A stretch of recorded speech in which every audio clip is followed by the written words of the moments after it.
Leben. That's the Chinese translation. Well, actually, it's not a direct translation. It's an indirect translation. It's translational medicine. And the meaning for translational medicine is from bench to bedside and from bedside to bench. What's the bench? The bench from your lab, right? Right. So it's implying that all activity you do in the laboratory. Okay? What's the bedside? Patient beds. Yeah, the patient's bed. So that implies to all those medical activity clinically that happening either on the patient, between the patient and the healthcare staff, or between doctors. So, translational medicine. Definition coming from Translational Medicine Association, blah blah blah. Okay. Defined as an area of biomedical research. So it's an area of research.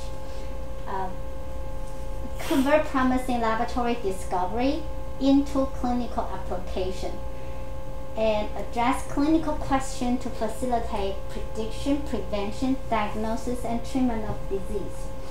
So what it means is all these biomedical research activity should be beneficial to clinical applications such as disease prediction, prevention, diagnosis, and treatment. Is that okay? So every single terminology here it could be your project for one particular disease. Okay? You can say, oh, I want to do the prevention of breast cancer. I want to do a prevention. I want to do a diagnosis of breast cancer, for example. Okay, so for Chinese, you can say the translational medicine is for clinical diagnosis and clinical treatment. 临床上的诊断跟治疗，诊断 diagnosis 治疗 treatment. Okay. But prediction and prevention are also very important too. Okay. For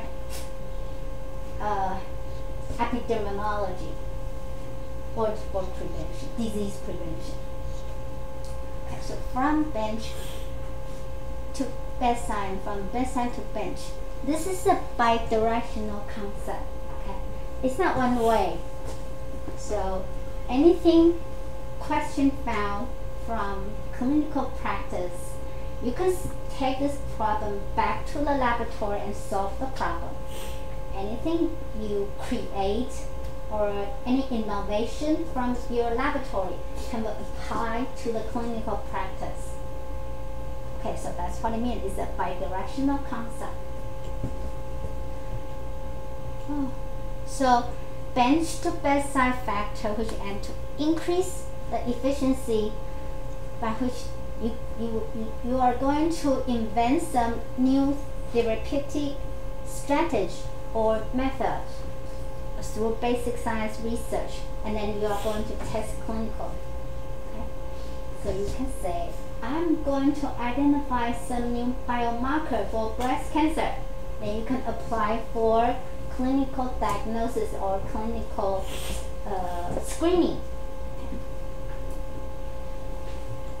From bedside to bench, which provide feedback about the application of this new treatment and how they can be improved.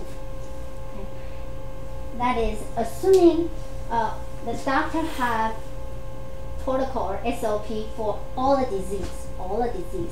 Some disease are treatable. Some disease may not be treatable, but they do have their own health management method. Doesn't matter is a effective treatment or just a management treatment. You can always improve the clinical application based on your innovation or whatever you discover from your lab. Is that okay? Sometimes the doctor can find the problem from the clinical practice. For example, last week we were talking about endometriosis, and the doctor, he took this question and then try to discuss with me. The question is, why are all these patients require different treatments in order to get an improvement? Just an improvement, not cure. So we have to identify what are the problem in this disease among all these patients first. So diagnosis is important, and after we found the problem, we can look for the different treatment for each type of patient, even though they were all included in this area called endometriosis. Okay, so that's just an example. We're gonna see a couple examples later. Okay, so it's human-centered for translational medicine, and another word is for the perspective of the patients. Okay, so the key step in the translational medicine, it's a simple 1, 2, 3, 4, 5. If one day you wanted to get involved into this area, this is what you can do. So if you are, for example, Joseph, you discover some biomarker for was it ovarian cancer? Ovarian cancer. Okay. The biomarker. Is that lung cancer? No, lung cancer. Okay. Some biomarker for the lung cancer. And for your PhD project, you are looking for the mechanism. How does this biomarker causing the disease? Okay, so that's your PhD project. Okay. So after you identify the marker and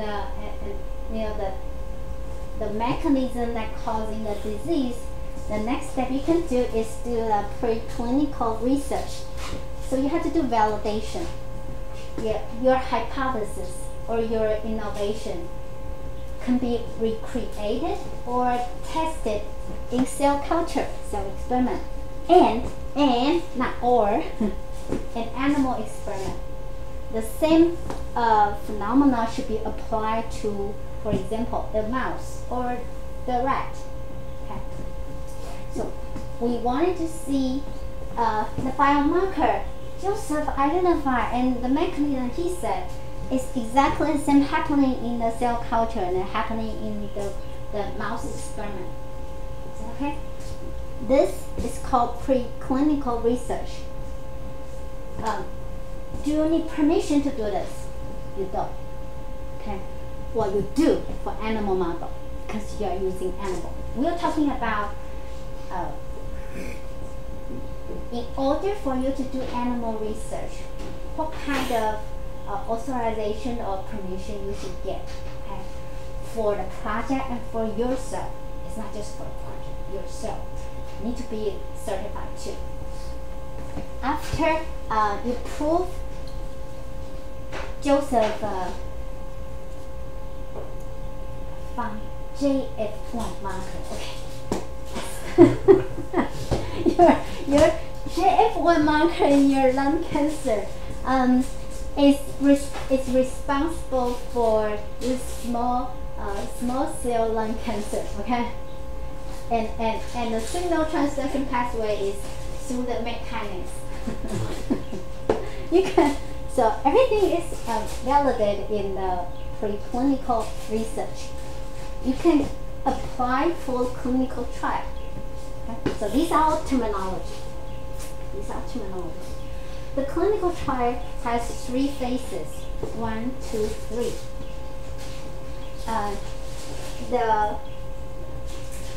The purpose for a clinical trial is to test your hypothesis or your innovation, new drug, new marker on human being. So in the preclinical research, applications on the cell model or on the animal model. for a clinical trial, you have to test on the human. For the clinical trial, there are 3 phases based on the safety and efficacy. So the first phase, phase 1, you have to test on 100 lung cancer patients to see whether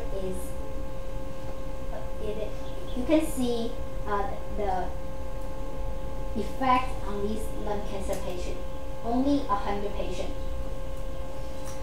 So you have to design what kind of patient you're going to recruit for your project. Could be in the early stage of the cancer, could be in the very late stage of the cancer.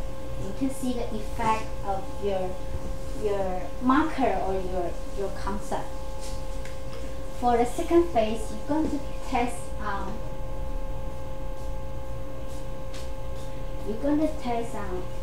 at least 300. Yeah. 200 to 300. I don't remember the number. I don't remember phase 2's patient. Should be more than 100, less than 1,000. And to test the healthy people, to test the safety. Meaning there will not be any side effect that is showing on these healthy people, not patients. The phase 3, you are looking for more individual or patient with lung cancer. And in phase 3, you need to have at least 1,000 of these patients. At least 1,000. With different ethnic group is better because the application could be vary. One of the factor that might cause your treatment efficiency of your treatment vary is the ethnic group and the age and sex, either female or male. So you have to test all those in the phase 3. At least 1,000. So the clinical trial is very costly. It burns a lot of money. Most of for a new drug, in order for a new drug to be passing basic research, preclinical to clinical trial, it takes at least 10 to 20 years. Yes. So we can all do the basic research and preclinical, but the clinical trial, you need to have collaboration with the doctor, nurses, and the patient, and you have to reimburse the patient with their a lot of inconvenience, right? So usually a clinical trial, it costs more than, for some of the projects, more than $1 million, especially a new drug. Yeah, in United States, it's cheaper in Taiwan, but it's really expensive in the United States. Sometimes they got stuck on phase 2 and phase 3. Phase 1 is no problem. Phase 2, the safety, you can't even pass the safety, right? And a lot of new drugs just die in phase 2 and phase 3. And most of the clinical trial, you need the sponsor from the pharmaceutical company because they are the people that has a lot of money, and they usually want the patent of this new drug. So when it's going to the clinical application, they can make a lot of money. One of the good example is the medication for cholesterol. The first medication for high cholesterol treatment is the I forgot the name. Okay. It's from Roche. I forgot the name. And they have the patent for 10 years. One tiny little drug, you need to take 3 pills a day. Each pill costs $30 before about one US dollar. Oh. So every day it would cost you $3 to take the medication in order to lower your cholesterol level. And it's very effective. If I take that medication, what's the name of the medication? Why I don't remember. If you take a medication, it lowers your cholesterol at least 50% for the first couple of weeks. Shit, It's it's really, crazy. yeah, it's a good compound. It kills at the perfect spot of the cholesterol synthesis pathway. So it's actually cut it off from the synthesis pathway. It's not removing the excess one from your system. It's not converting it into something else. No, it just block it. And that after 10 years, they don't have the patent anymore. So a lot of the local pharmaceutical company they will try to replicate the same medication, and that costs only $12 NT. So it's about a quarter. A quarter. Yeah. Cheaper than. Yeah, than $1. Shit. Yes. so, and a big pharmaceutical company, for example, Roche or Johnson Johnson, and what is another one? A big one in India. Started with P. I forgot the name. P. Yeah. You should know. You should. What they are trying to do is, they will sponsor. They will have a small grant, just about 100,000 NT dollar, small grant, and then supporting laboratory in India. And given the name for example, this is the laboratory for Roche. It's sponsored by Roche. So every innovation, every outcome from that laboratory, it's belong to Roche, and they will find the clinical trial for you. In that way, they make sure their SOP or their QA QC is perfect from basic science, preclinical to clinical trial. They can get involved into your research, into a clinical oriented or commercial oriented direction. We did had a conference with a laboratory from India. I think that was 6 years ago. Yeah, Dr. Lee, that director from international office. Do you know what is his major or what is his specialty? Dr. Lee. No? But he's from chemistry department. So his specialty is synthesize novel compound. Okay. So the compound he focused on is from specific from the palladium related compound. So the palladium from the chemical chart is the one next to platinum. Do you know what is platinum? Platinum or Yes. platinum? Platinum. Platinum. Yeah. I know. My sister have a ring of platinum. Yes, Is that metal? it's right. But have you heard cisplatin? No.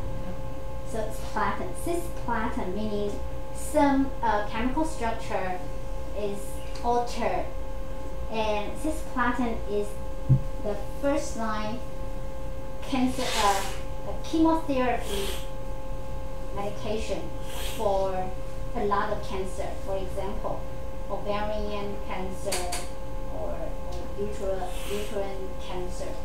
I think lung cancer too. Okay, so but Dr. Lee, he started thinking about his palladium.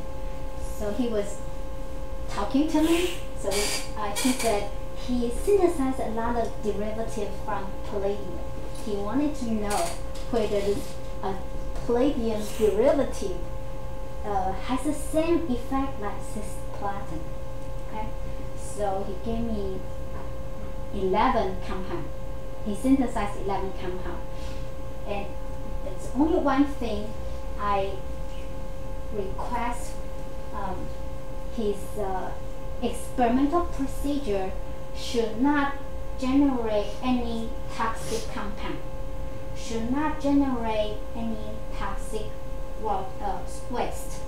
You have to know all these chemical synthesis procedure. Always, usually, not always, you will have the side product that could be toxic, and you need a lot of money to get rid of those toxic compounds, or water, or your organic solvent. So the compound that we pick for the experiment only takes 2 steps to generate this palladium derivative, and it costs only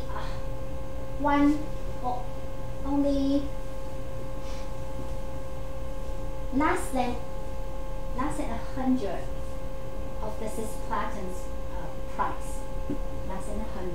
Okay, and I test on all different type of cell line.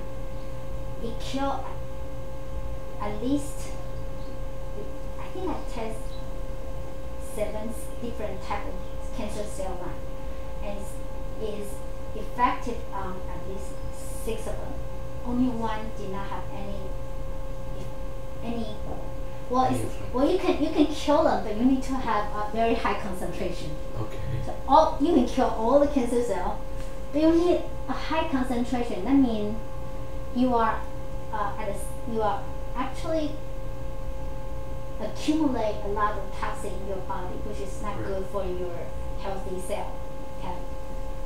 So at least it works for large intestine cancer, lung cancer, ovarian cancer, and gastric cancer. Is there anything else I forgot? I don't remember. I remember we did a lot of them. And so we published the result, and the paper has a lot of citations. So this Roche, is that from Roche? It's not from Roche. It's from some other company. But anyway, a pharmaceutical company sponsors India laboratory, which is in a I don't know. It's in one of the academic school. I don't know which school. I guess it's AIMS or it's mostly AIMS. I don't know. That's 6 years ago. I don't know.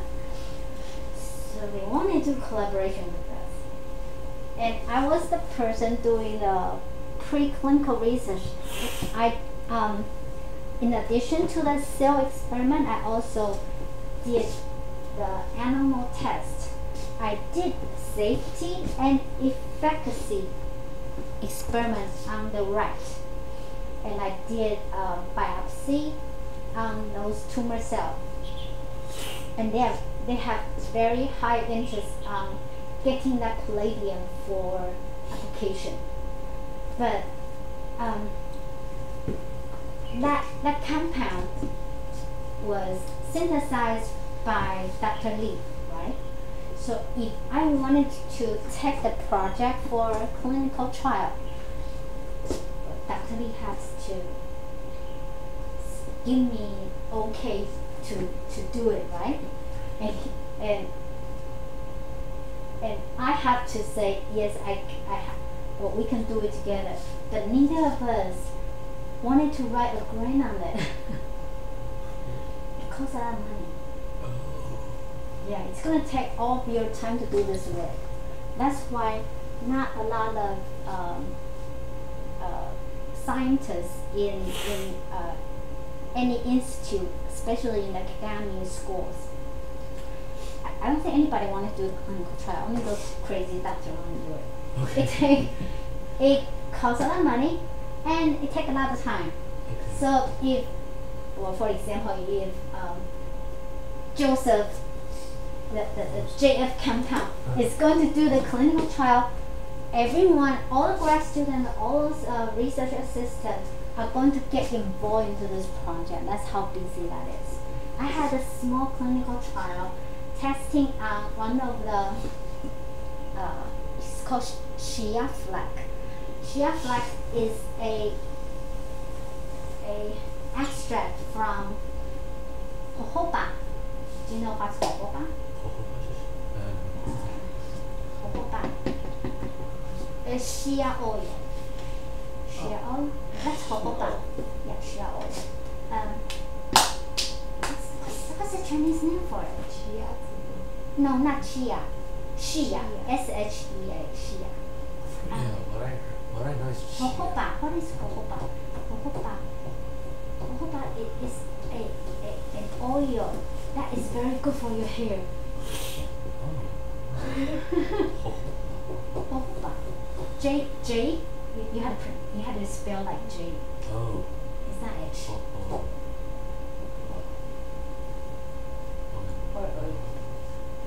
Or Shea. S-H-E-A. No? Hair product. See? It's oil from a particular, yeah, right. Wool. Right. In Chinese. A liquid. It's like an ancient oil for European, for their skin care and their hair care. So the company has been from Denmark. They have the new technology to concentrate the oil into at least 30 times concentrate. It's really hard to concentrate the oil. It's really hard. But it was told And- that 50% of the seed was the oil. Yeah, but you have to concentrate them. Okay? The reason you need to concentrate them is because for a patient to take the medication, you need to take at least 6 pills in order to get it effective. Or less for treatment for your arthritis. Yeah, it's a medication that's better than glucosamine. So I joined that clinical trial, and what we did was to compare that shea flax and glucosamine. The patient knows right away that we are giving them something besides glucosamine because it's in a capsule. It's a concentration of some oil, right? Glucosamine is a pill. And most, actually, 80% of the patient that has treatment with the shea flax, they terminate the clinical trial in 2 weeks. Terminate. They say they want to go buy the product by themselves. If you join the clinical trial, I have to take your blood every week. I have to collect your urine every week. But they start to feel Weak arthritis. well, at least 50% better of their from the arthritis. They don't feel pain anymore. There's no more inflammation. It's a very good product. Okay. And so at the beginning, we wanted to recruit at least 80 patient, not healthy people. It's patient for the clinical trial. That's phase 1. So we have 20 healthy people and 80 patients. But within 2 months, half the patients are gone. So it should be a really difficult project to do, but it took me 2 years to finish it. Yeah, I had to go extend my project, and the reason I said, well, if patient just decide to terminate, we need more time to recruit the patient. And that was sponsored by a pharmaceutical company. And that's the small project. What I did in my lab was do the ELISA for some biomarker for arthritis, and then I test on the urine for some fragmentation, collagen fragment. And it's easy, very easy experiment, but it costs at least 100万. 100 means 100万 NT dollar. I think it's a million. Yeah, a million NT dollar to do the project, and 400,000 40万, yeah, 400,000 goes to the CRA, a specialized nurse to collect all those data, to take all those samples for you. The money goes to the nurse, a part-time nurse. What? Oh, what the hell? A part-time nurse. How can a nurse be paid more than a doctor? Well, that's for the whole project. So it's $400,000 per year. It's crazy. And she got certified as a CRA, so get certified. Okay, get certified. Is that money? Yeah. That's so money. Clinical trial, you need to get trained, and you need to you need to have at least some medicine background. Okay. Because the training for doctor and nurses, they have extra training on how to take care of patients' psychology, patients' behavior. That's something we don't get those kind of training in regular biology class. So most of CRA certification are awarded to nurses. Yeah, they are people who has free time can do the research for you. And you can also train yourself to write all those documentation, paperwork for clinical trial, because it's very, very complicated. If you have this ability, a lot of pharmaceutical companies will hire you. Yeah.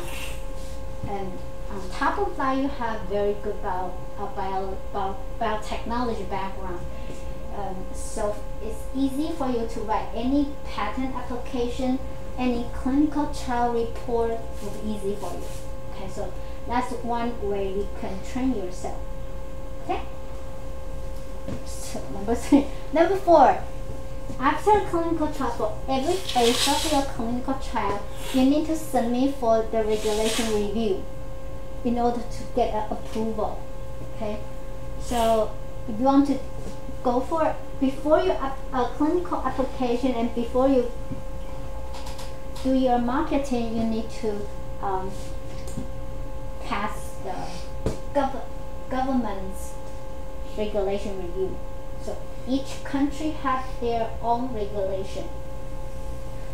For the medicine, for the clinical trial, that you can do your clinical trial in between different countries. but that's a very difficult clinical trial application you have to write. But nowadays, a lot of new drugs, when they are doing phase 1, they do inter-countries clinical trial. So they don't have to do the clinical trial every time they go to they want to sell it in a new country. Therefore, and the second ability you need to have as a CRA, you have to know every country's regulation for new drug approval. Okay, and that regulation is not only regulate your clinical trial, it will review your protocol starting from your basic research. And the review usually takes more than 6 months. After you get the approval from the government, you can do the clinical application. Oh, so the whole process usually take years. Sometimes, most of them, more than 80% die in clinical phase 2. And if you are the lucky one, get all these through, usually take at least 10 to 20 years. So remember, during the time we have the COVID-19, and a lot of country or governments are trying to develop a new vaccine for the COVID-19. Remember the new the vaccine that developed from Taiwan? Did they do clinical trial? Yes, they did. But they passed clinical. Well, the money is coming from the government really fast. Okay, the regulation really fast. So within a month, they pass it. Crazy. So a lot of people start to doubt about the efficacy of that vaccine. But according to the rule and regulation, not only from Taiwan, for all over the world, you cannot reveal the final report of your clinical trial until you finish. So when the vaccine that developed from Taiwan, they got a so-called temporary approval. Yeah. They still have to finish the whole 3 phases test, and the report was just given out beginning of this year. And actually, that COVID-19 vaccine developed from Taiwan has the same efficacy as AZ. But that's just Yes. Yeah. It's about the same. It's not a bad one. Yeah. So that's the story. Whoa! I could never finish my class. Okay, so there are some successful cases in translational medicine. You can do the target therapy. Majority of the translational medicine are focused in target therapy. Target therapy, most of the time we refer it as therapy for particular type of cancer. Not just particular type of cancer, particular marker of that cancer. So you could have more than 10 different target therapy for one breast cancer or for one ovarian cancer. It depends on the target you are aiming at. Okay. The second one will be the gene editing. It's applying for medication that for genetic or inherited diseases. Okay. We're going to look at one of them today, and that's the first inherited disease that was discovered and is treatable without any biotechnology. Okay. Using biochemistry methodology to solve the problem. So So you don't usually have to use molecular biology to treat the disease or to solve the problem. The case I'm going to talk about later, they use biochemistry pathway. So if you know the mechanism of your disease, you can find a better way to solve the problem. Okay. A third one is immunotherapy. Nowadays they have a lot of different using different compound, different drug or antibody to fool. Or there are two ways. One is to stimulate your immune system. Stimulation meaning giving them extra weapon to kill cancer. Okay. Or to fool the cancer cell.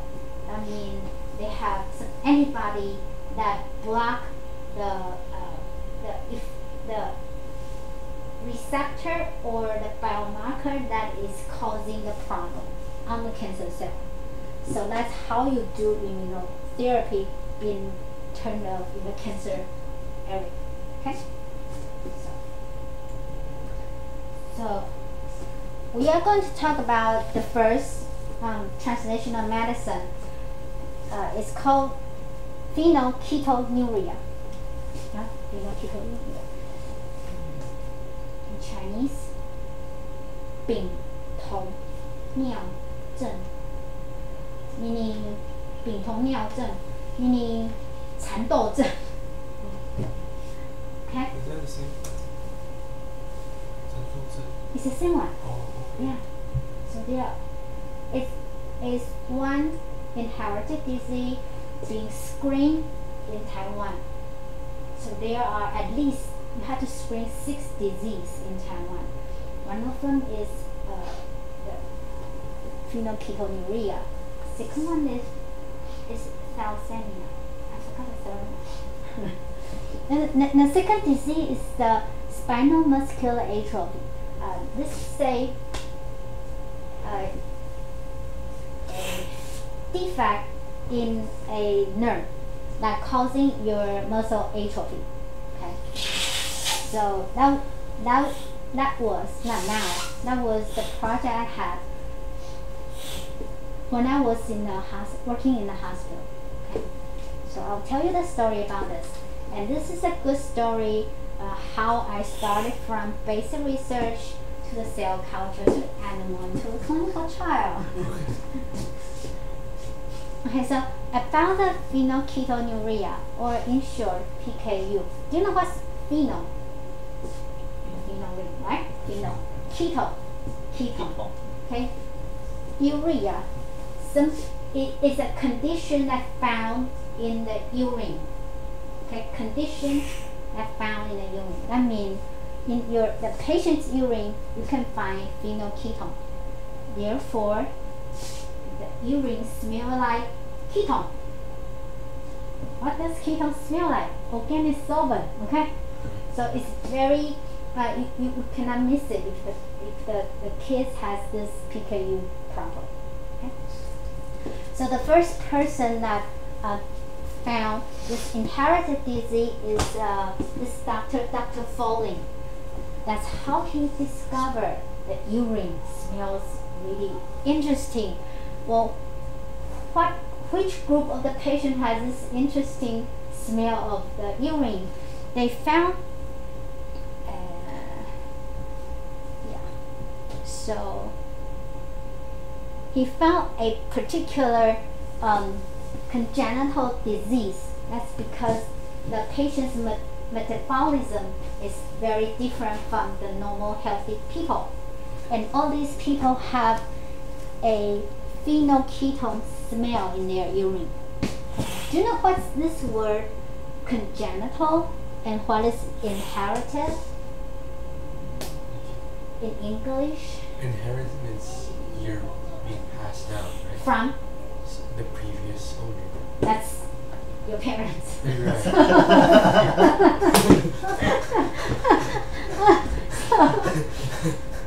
That it's very important. I say from the parents. So if the kids has the disease, I mean, someone in their family, particular, if the autosomal dominant, their parent must have it. If it's recessive, maybe their grandpa, grandma has it. So you have to look at the pattern of the inheritance.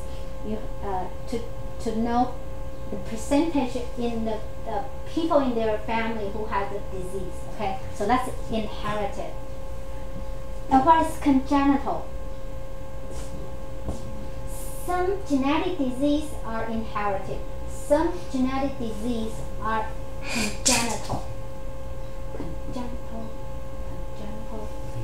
It's also a genetic disease. Something wrong with your gene. Okay? It's not from inheritance, it's just happened. Or it's possible. That's how I would guess, right? Well, I put them together. One is inherited, the other one is not inherited. But what is congenital? How do you know it's a genetic disease?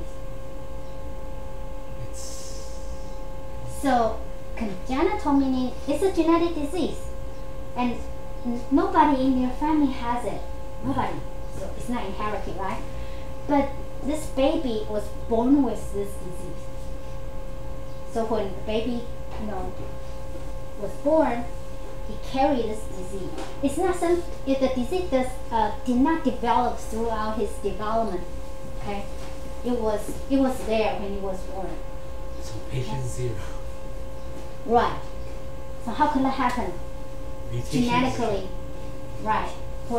How does this mutation occur? External factors. Internal and external. Internal and you say external. What kind of external factor? What kind of internal factor? Internal factor is easy. Mitosis and meiosis, right? Right. And what kind of external factor?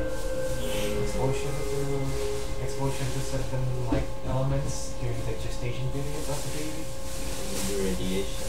Yes, that's true too. So most of the time, most of the congenital patients are the gene defects coming from the maternal, from the mother, because the egg is there already. It's when the mother when she was born, she's carrying all those eggs that is giving out every month, right? So if she did not protect herself, or if she gets a lot of different stimulation, for example, UV or radiation, too much, it would damage the egg. And so it's very important for the woman to protect her abdomen. It's very different from the male, because you have the sperm generate every day. So the bad one could be out right away, but those eggs are there for years. Therefore, if the mother's age is older, the chance they have a congenital disease baby are higher. Okay, got it? So you better froze your egg while you are young, and then store it in the laboratory is safer. and But it costs lots of money, right?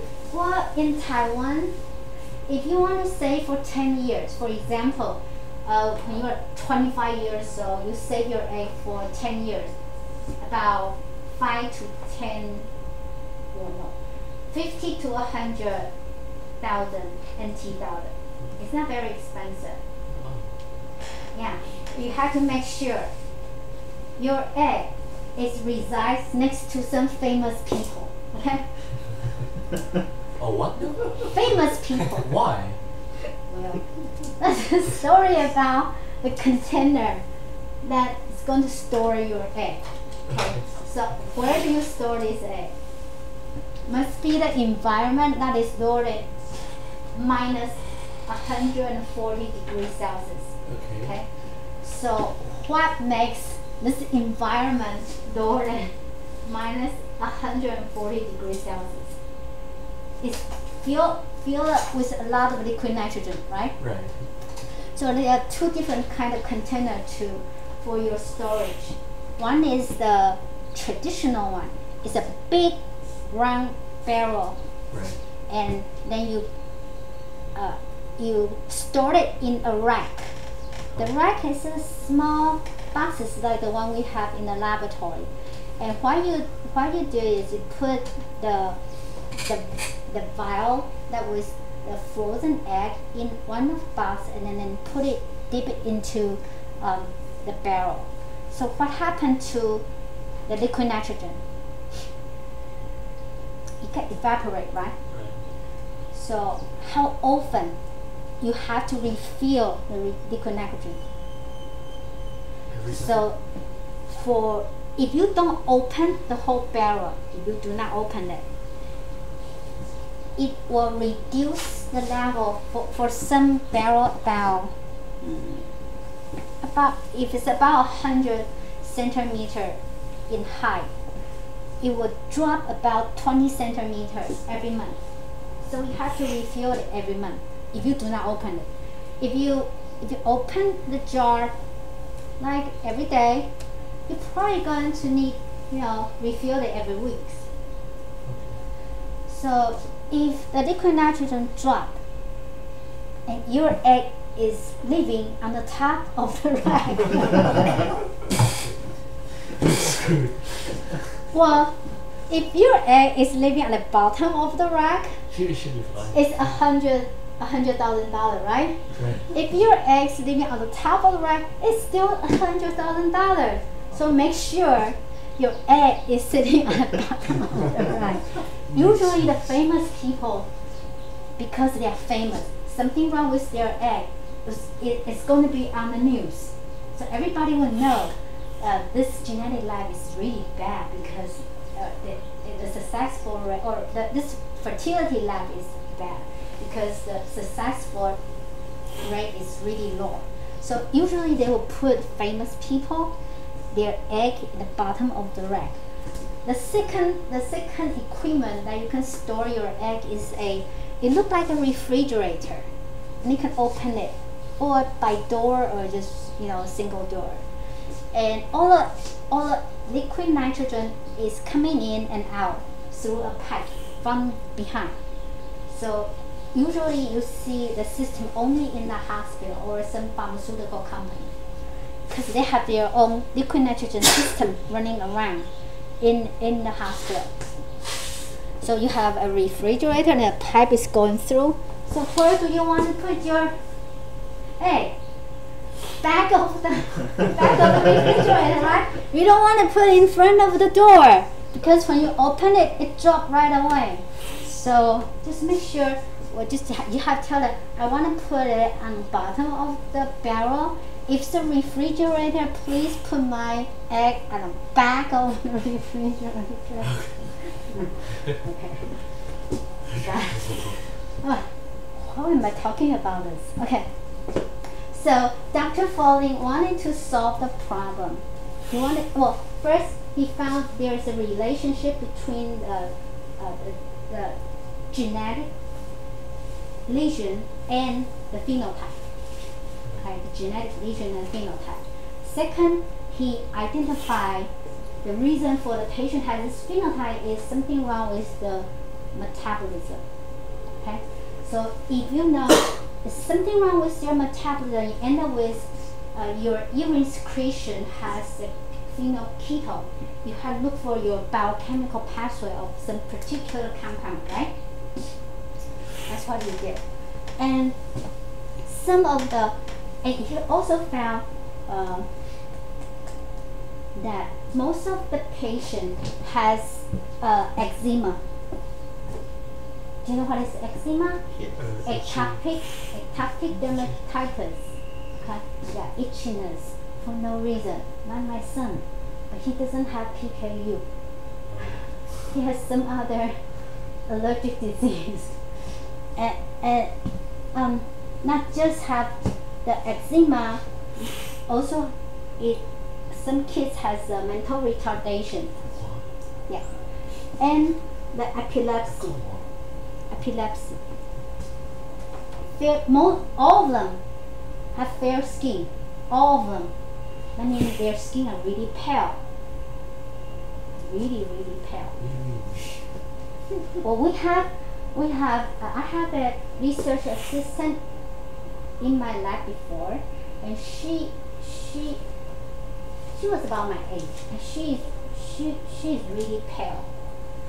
Well, I know I'm pale too, but it's different type of pale. It's like a white paper pale. What? Ghost. My pale is well, the fairness of my skin is due to very thin of my skin. My skin is really thin. That's why I don't have any hair. No room for hair. But for patient with PKU, they probably have the normal thickness of the skin layer, but very pale. So what happened? Something wrong with their pigment formation, right? End up with fair skin, and something wrong with the metabolism that has to do with the pigmentation that causing your skin does not have the immunity for the environment. It's very easy for the patient to get eczema. Okay?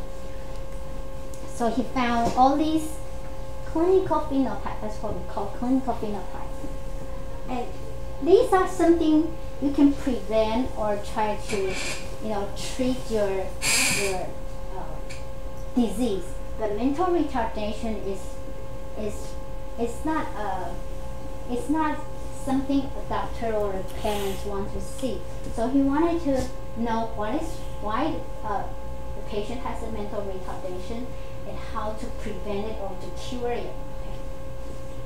So anyway, he has all these doctors do the research for him, and he found that when the patient has a lesion on PAH, this gene. This gene is an enzyme responsible converting phenylalanine to tyrosine. Oh, do you know what is tyrosine? Tyrosine is a precursor for your pigment. Oh, see, everything adds up, right? So what happened to if you have so they share the same, almost similar pathway with albinism. People with no pigment, right? So let me see what happened in here. So if you have PAH defect,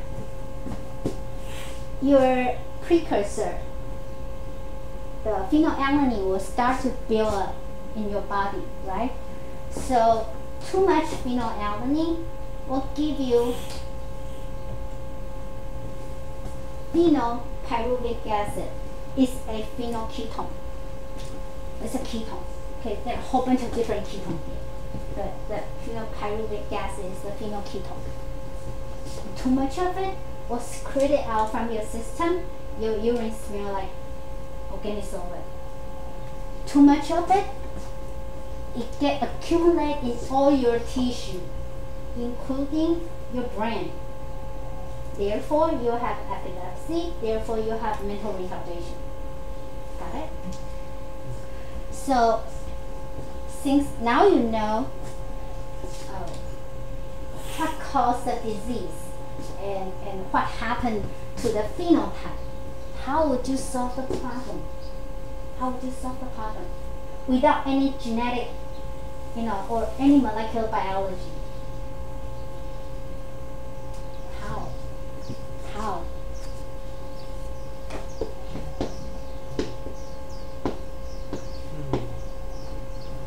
Think.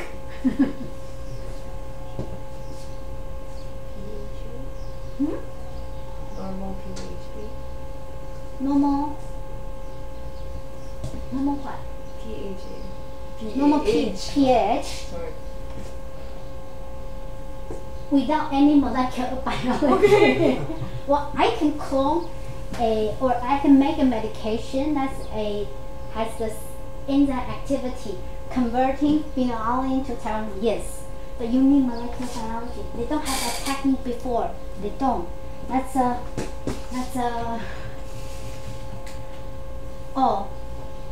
1940 something.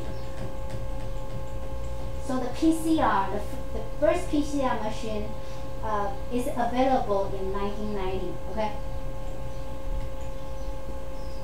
Dun. So what did Dr. Foley do?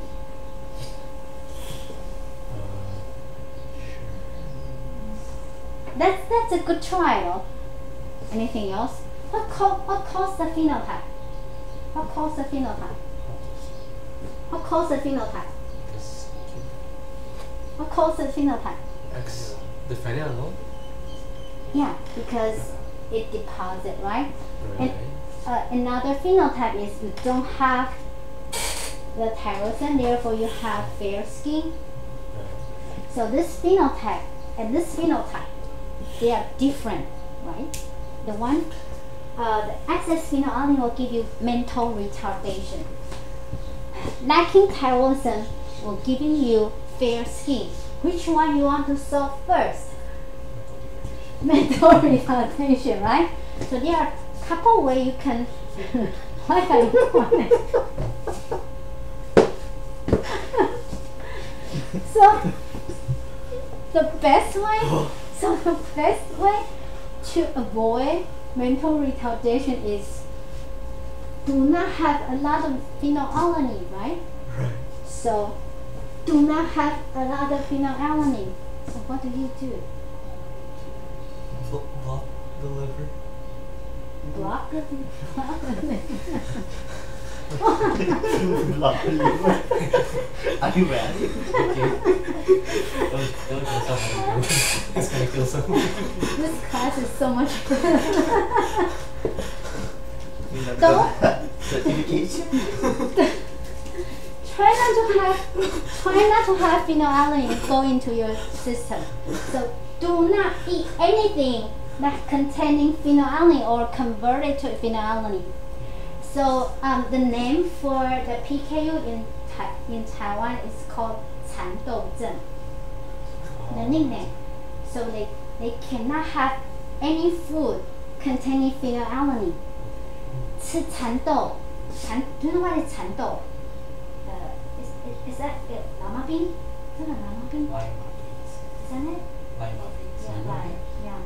I don't know what is that. It's a bean. It's a lama bean, right? It's big inside. Yeah, big size. They And also that look like- like kidney. Oh. Look like kidney. Like people here eat it like a snack, like I Right, guess right, fried or here. roasted. It's very popular I don't here. like it. You don't like it. Oh, I knew that one. Yeah. It has phenylalanine, a very high concentration of phenylalanine there. So it makes people stupid. So if you have a lot of phenylalanine containing diet, it will push you to have mental retardation faster. You're gonna go this way if you don't do anything to the other side, right? So you don't have a lot of phenylalanine.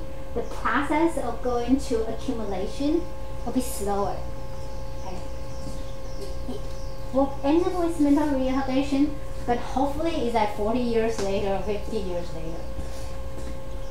So what if the baby has this defect? So what would you do with the baby? Can you give the baby mother's milk? No. No. Alright. Unless the mother don't eat phenylalanine, otherwise everything goes into the baby. Oh. So you have to give them a different milk formula. Should be a phenylalanine-free formula. Okay, it's very expensive. My son has a special diet for his milk formula too. He cannot. Something wrong with his system. He cannot digest properly for milk, any milk. So he gets diarrhea right away. So if I feed him milk, he passed out. Passed out? No. All those feces coming out Okay. within 1 hour. Right. So he needs special formula we call partially digested milk. It's very expensive. He's kind of chubby now.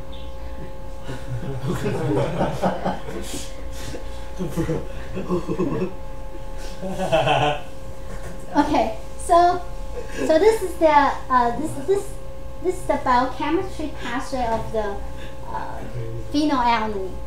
So how you coming from phenylalanine to tyrosine, and it also in addition to a pH, you have other cofactors that also helping the conversion of phenylalanine to tyrosine. So sometimes your pH is normal, but you lack a lot of these cofactors. You will get similar result. Most of the patients in Taiwan has defect in the cofactor, not pH. Yeah. So that will be a different category of your genetic disease. pH. So this is quarter after 10 already. So pH, the gene symbol, if the gene is a human gene, all those symbol or the short should be written in capitalized letter. Okay? Before the old way, we have to italicize the shorts. You don't have to do that anymore. Okay? I think they changed the rule 3 or 4 years ago, just recently. Before, when we are doing the publication, we need to italicize all those genes' names. So if the gene is from the rodent, for example, mouse or rat, the first letter of the symbol will be capitalized, and the second and the third one should be smaller letter. Okay? If the short is for a protein, you are using the same symbol but without italicized. After the rule was changed, whenever we refer it as a protein, we have to say PAH protein. Okay? To make differences between the protein and the gene. That's the situation now. So the gene is located at you. How do you say it? I taught this last semester. Yeah, second class, I guess. 1, 2. 4.1. I forgot. How do you say it? Who won't tell you this? Joseph! You were in the class too. Q24.1. One more time? 12. Q24.1. Exactly. What? Huh? 12Q, 24.1. 12. 24, not 24. Okay? This is what I say. What? 12Q, 24.1. Then what do you say? Yeah. Did you say anything? I didn't hear it. Sorry. Wait. I thought I'm saying wrong. Try not to, because this is the number of the band, not the number. Okay. The bending from the chromosome. That's for the next semester. Don't worry about this. Okay. So usually, if you're referring to as a protein, you have to write the full name. It's better than using the symbol. But sometimes it's very difficult when we are writing our paper for publication. They have this so-called number of letters limitation. So usually we'll use the short to make our paper fit regulation. So the gene has 13 exons and spin 90 kilobase pair. The gene is long, it's big, and the RNA is 2.4 kb. If your mentor asks you to clone the gene from the patient, okay, what kind of material are you going to use for your study? How do you start it? I wanted to know where this gene has a mutation. How do you do the study? The last step is sequencing. Okay. So what is the first step? RT-PCR. Well, you have to extract your DNA. or DNA Sorry. or RNA. The RNA instead. No, you have to pick one. DNA or RNA. The RNA. RNA? Why? Just because it is already transcripted, right? So wouldn't be easier if you just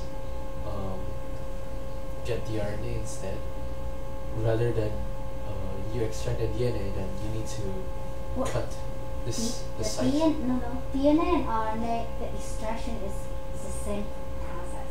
Oh. Yeah, it costs the same money. Okay, it takes the same time. The only difference is RNA storage. You need to be more careful. That's it. So that's not a good reason, but that's the right answer. So who can tell me the reason? Well, yes, it's the length of the exon. That's the coding region. So the length of the exon that you get it from messenger RNA is only 2.4. So if you extract RNA, convert it to cDNA, so the size of your cDNA is 2.4. You only examine for the exon area. I mean the coding region. Okay. First, and then you can do the PCR. If you have cDNA, you can design primer to your PCR. Nowadays, it's very easy to PCR a fragment that is less than 3 kilobase pair. The hardest one and the longest one I did before was 10 kilobase pair.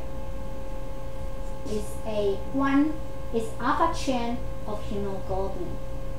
It's very difficult to PCR. It took us more than 3 years. Oh. What? Yeah. That's another story of PCR. Okay. We try all different type of enzyme, try all different type of the primer, try different annealing time, annealing temperature, all fail. All different PCR machine, all fail. So nothing to do with the machine, your protocol, or your temperature, or your primer. And what's wrong with it? Well, the gene has the sequence of the gene. You have to study the sequence of gene. They'll give you a particular type of the structure, the secondary structure of the hemoglobin, the DNA. So I think it's either CG rich. It gives you a hairpin loop, and it has a lot of CG rich in the hemoglobin. So it has a lot of secondary structure. When you have DNA dissolved in a solution, spontaneously they have the secondary structure formed. You usually do not get the full length of your DNA. So what we did was we cut it into 3 pieces. So each time we just PCR for 3 kb and we anneal it. Then one of the scientists from Taipei Veterans General Hospital, he developed one strategy which I think was really clever. He did not cut it off an annulum. All he did is doing partial digestion of your genomic DNA. This is a nip. And then he do the PCR for 10 kilobase pair at once, and he got it. The reason he made a partial digestion is to release the tension from the secondary structure. Okay. So sometimes it's not your technique, sometimes it's not your primer, sometimes the material itself causing the problem. So you have to think about that whenever you're doing your PCR. Not your PCR. your PCR has different problems. Okay, so 2.4 kilobase pair. Well, sometimes the deletion or defect is not in the exon, it's in the intron. So you have to try the messenger RNA first. Then if nothing wrong from your cDNA, then you go back to clone your genomic DNA. Nowadays, all these kits can, those molecular column can give you purified DNA and RNA at the same time. So you can just do your RNA first and store your DNA. If you couldn't find the problem in your RNA, then you go back to do the research on your DNA. Okay, just do it at once. Because the sample, normally the sample is coming from the patient. You don't get to see the patient again. You don't get to draw the blood, the patient again. In order for you to draw the blood from the patient for your research, you need to go through a long process. Very, very long process. Okay? We'll talk about that later. Oh, it's part of your clinical trial. Okay? Part, not all. So nowadays there are more than 30 polymorphism and or more than 500 mutations identified. Well, I only have the statistic from 2005. Okay, so the diagnosis and the prediction, there are 6 common diagnosis method or screening method. Okay, do you know what's differences between diagnosis and prediction, or diagnosis and screening? Screening will give you a prediction. Okay, so what's the differences between diagnosis and screening? And I can use the same biomarker to do the same thing. Okay, so what's the differences? So prediction is to predict whether it's going to happen or not, and diagnosis is if the patient's already starting to show symptoms and you want to make sure that they have that specific disease like PKU. True, but you are not a doctor. So if I am the head of the PI of the laboratory and I want you to try to develop a kit for the JF biomarker for screening, not for diagnosis, for screening. So what's the difference if you are the scientist? How do you develop kits for screening and develop kits for diagnosis? So what is the purpose of screening?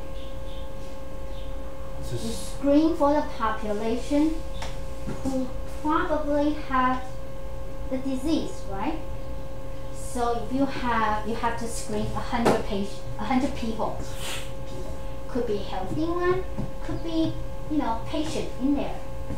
So your screening criteria or strategy has to be good enough to include both the patient and someone in a healthy people population probably has the symptom or a similar condition.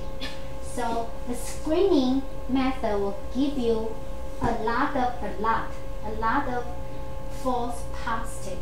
Okay, false positive means, well, when I did the test on you, it turned out positive. You are the patient. So you need to do further analysis, and then you turn out you're healthy people, and that's false positive. Got it? So for the screening, you need to include it as many as people you can. You don't want to miss anybody. If your criteria is too restrict or too narrow, maybe you'll miss some patient. You didn't diagnose the patient. Okay? Diagnosis is for it's more like a target therapy concept. Got to be right on the spot. Okay? So if I'm looking for JF biomarker, the gene must be analyzed. The protein must be analyzed. The symptom, you must have symptom. Then I have to take the patient to screen for his brain, looking for any mental retardation sign. For screening, you don't do all those verification. Therefore, for example, the JF biomarker. If I am trying to develop a kit for diagnosis, a positive result will be if your serum concentration has JF more than 10 picogram per ml. Okay, 10 picogram per ml. For screening, the criteria should be lower, maybe 1 picogram per ml for screening. Okay, so that's the difference. The kit could be the same, the biomarker is the same, but you're doing the screening and the diagnosis is different. Okay. Okay. So let's look at these diagnosis method. The first one is ferrichloride test. It's not ferricatosis. Very. Oh, hold on. Why am I? Oh, so this is a diagnosis and prediction, and this is the treatment. Sorry, I will go back to the diagnosis later. So we look for low phenylalanine diet, or you can give them Kuvan. Kuvan is is a cofactor supplement. Remember, if you have PAH, the gene is normal, you probably have your lesion in your cofactor. One of them is the DH4, and the other one is septoterin. So these are supplementation for the cofactor, and you can also give them good PAH enzyme. That's enzyme therapy. Okay. Or you can using microbiome to digest the phenylalanine. Isn't that fun? I like this one. That was cool. We clone good E. coli and ask them to eat up all these phenylalanine. So the treatment, some of treatment is this one is called PAL. It's an injection that goes into your circulation, your system, and to digest phenylalanine. And this is the microbiome.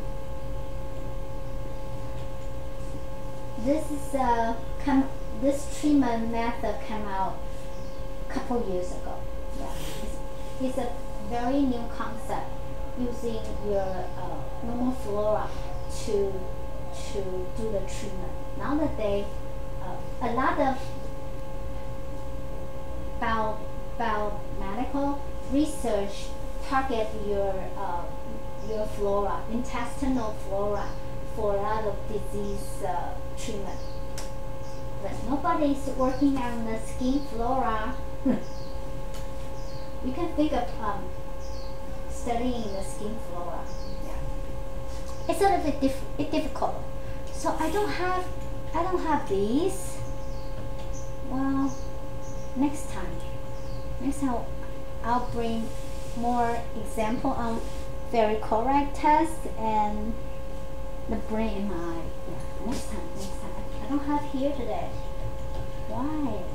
Okay, so the second disease is spinal muscular atrophy. I'll let you go quarter before 11, okay? I know I didn't give you time off between these two classes, okay? So this is called SMA disease. There is another heart disease, it's also called SMA. So in the medical field, if you are referring to this disease, you have to pronounce the full name, okay? Spinal muscular atrophy. That means it's something wrong in your spine, the neuron, your nerve system in your spine, that causing your muscle atrophy. So SMA. So this is the anterior horn. Do you know what's the anterior and posterior? Anterior meaning in the front. Posterior meaning in the back.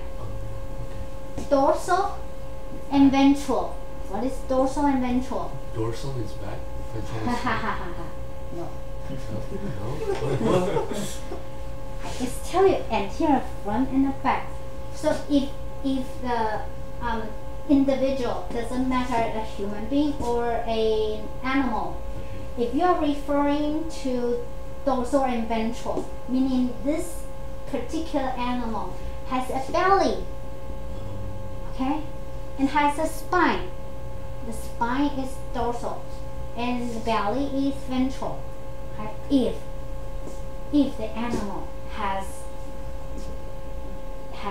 belly and some animals do not have spine. For example, all those earthworms, but they do have belly where they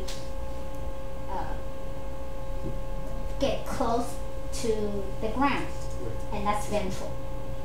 Okay, so if you have a position that is always facing down for that particular animal, then the sides that facing down all the time is their ventral, and that's dorsal.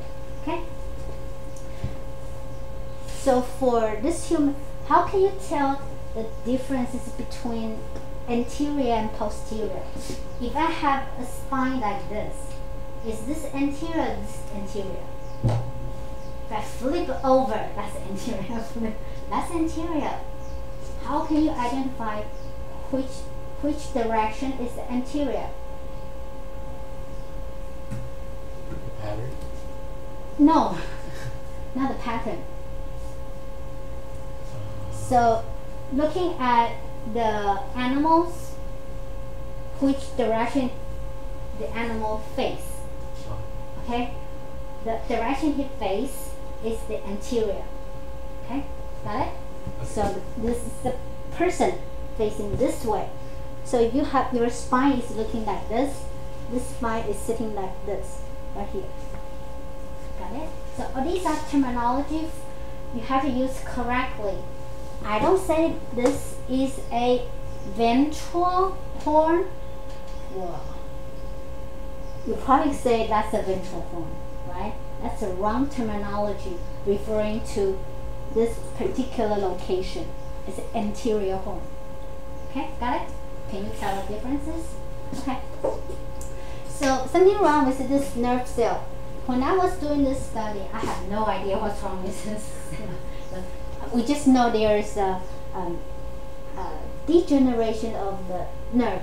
Something wrong with the nerve innervation in the anterior horn cell, and that cell is innervated to your lower extremity. So the patient with this disease, they cannot stand up, they cannot crawl, they cannot walk, and this is an inherited disease, autosomal recessive. So the mother is fine, the father is fine, boom, they have a kid with this disease. Do they know that when they have this baby?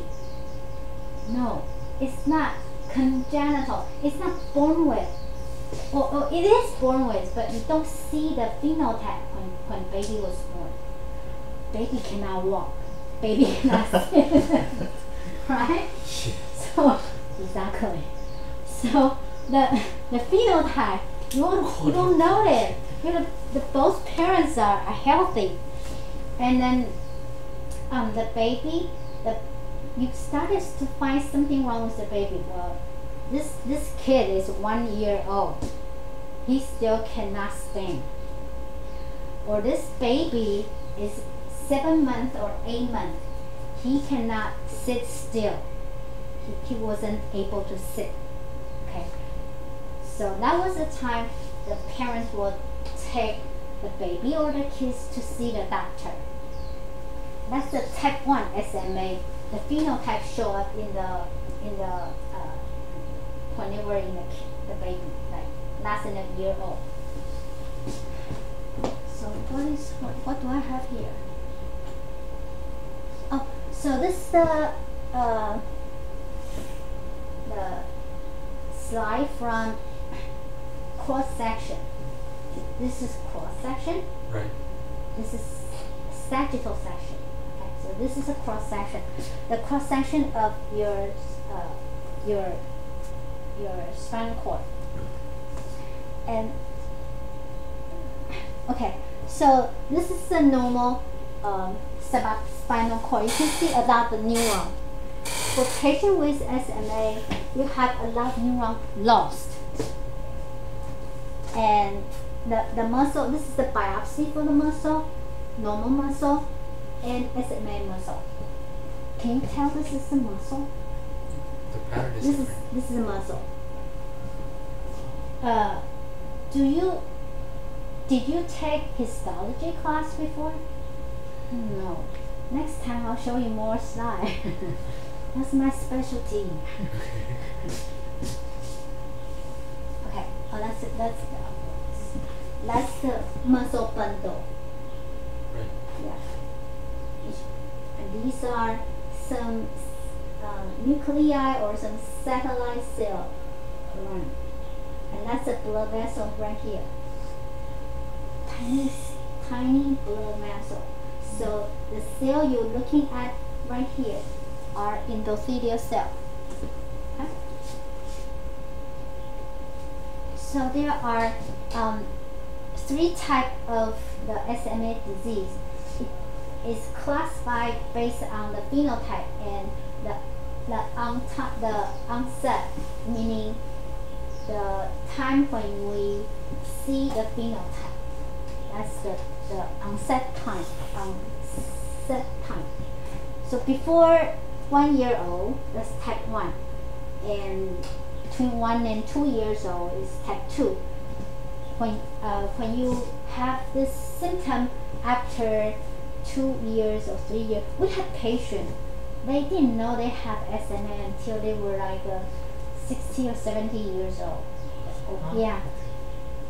Well, he come into the clinic because he has this really weird, very weakness of the muscle, and he thought he was aging. It's an aging problem, muscle lost. But then we found he has SMA, and we were trying to give him medication for treatment, which it worked for the kids and the baby. It doesn't work on him. When he started to develop gray fingernail, there's something interesting going on with him. That's a weird case I saw. Anyway, these are another name for type 1 or type 2 or type 3 SMA.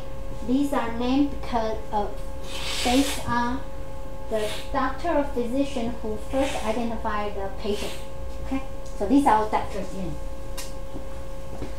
And okay, so for the phenotype, type 1 never sit, never. Type 2 never stand. Type 3, they can stand and they look normal. And the lifespan for type 1, usually the patient die before or in average before 3 years old. But sometimes we have patients, they live until maybe 8 years old or 10 years old. It depends on how the family take care of this patient. Most of the time, the patient will start suffocating from breathing because muscle loss. And the first sign is breathing. If you have infection, for example, influenza A, you have a lot of mucus going on in here, and they have hard time to breathe. Sometimes they died from the influenza infection, not from SMA. Okay? So that's how type 1 look like. That's type 2. That's type 3. Type 2. That's type 3. I think it was this boy. You couldn't tell the difference. He looked normal. Okay. So most of the that's the disease instant. This is the carrier frequency. Do you know what is the differences? That's how many people were identified per 100,000 live births. Okay, that's disease instant.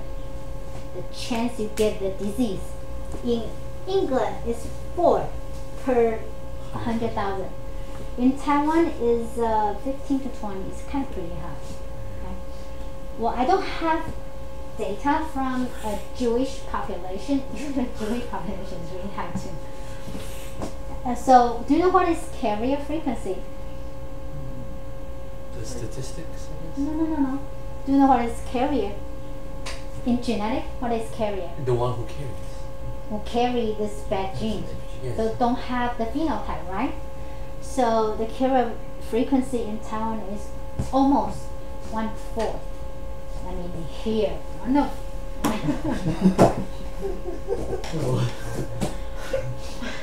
One of us has SMA. Not me. I tested already. So one of you. Shit. And you don't know that. And the only time you know that is you marry with another carrier. then 1/4 of the chance you will get an SMA baby. Not 100%, right? 1/4. So if you want one baby, you don't know that, right? True. So the baby could be a carrier again. Or could Wait. be normal too.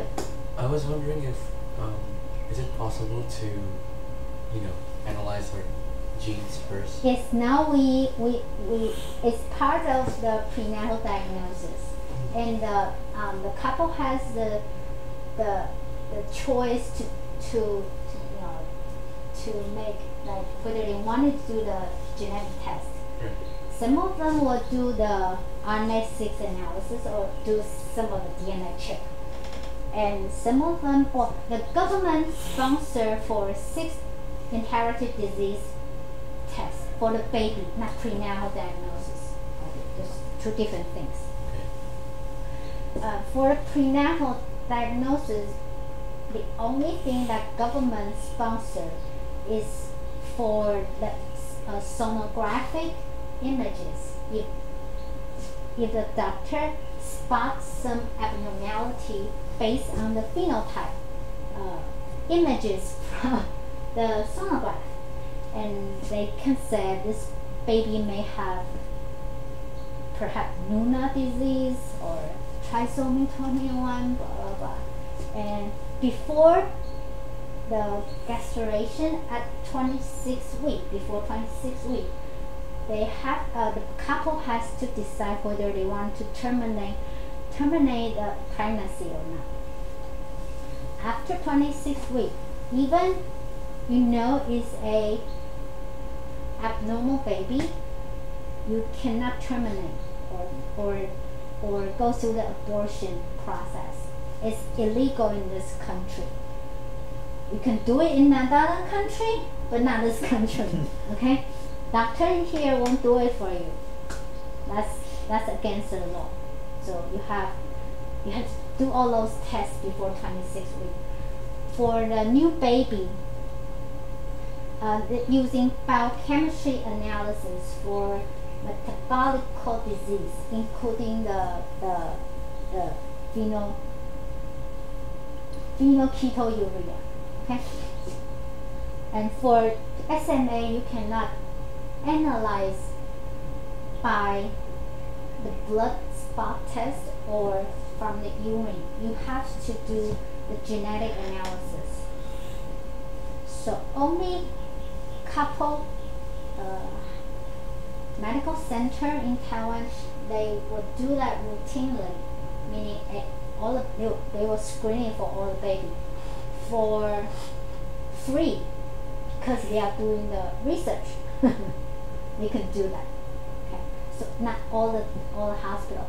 You can ask for it. For each test, it costs genetic test for the baby. It costs about, it range from 2,000 to 10,000 NT dollars. It depends on the how the length of the gene you want to screen, or the number of hotspots, mutant place you wanted to screen. Usually the $2,000 is just a simple PCR reaction and screening for 2 hotspots. That's all. And you can do the RNA-seq or the whole gene sequence. It will cost you more than $10,000. Okay. So the carrier rate in Taiwan is pretty high. Do you know what is the #1 inherited disease in Taiwan?